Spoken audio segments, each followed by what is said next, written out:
makan guys. Waalaikumsalam. Ya, kenapa Abang Jenggo tu? Okey.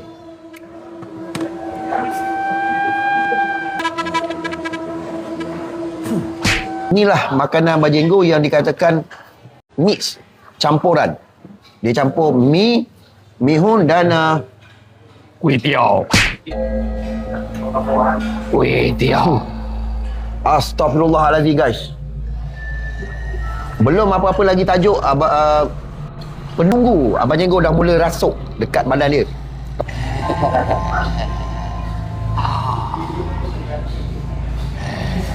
Korang dengar guys, ini adalah suara belaan polong.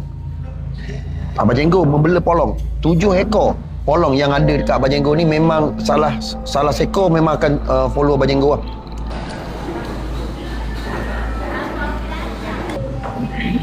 Okey, ini dinamakan terapis of polong.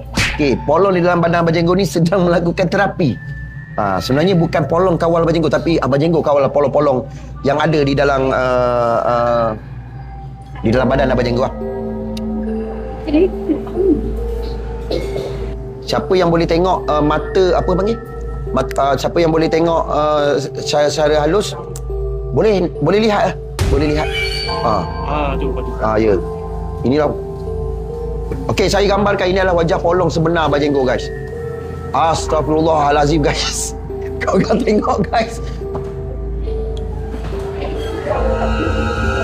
Okey.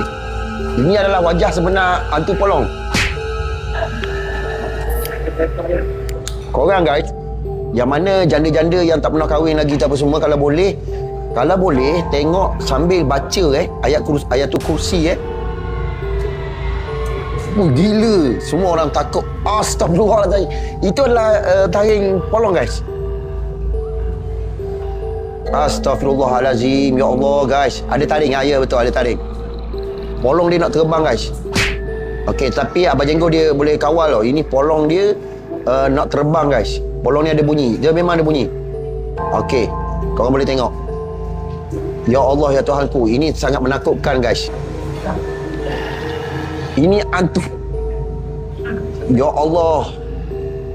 Guys, korang boleh tengok guys betapa seramnya guys.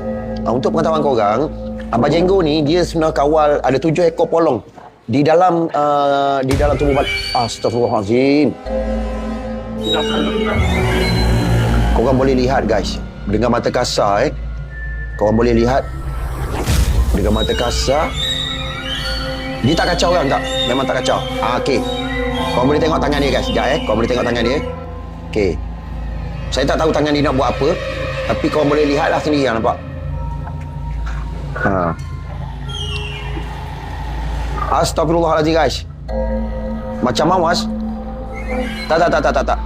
Ni memang polong nampak. Dia macam nak tangkap korang tau. Korang boleh tengok. Inilah polong sebenar guys. Boleh pegang tak dia ni? Tak boleh. Dia ada taring. Ya betul dia ada taring. Dia Allahu Akbar.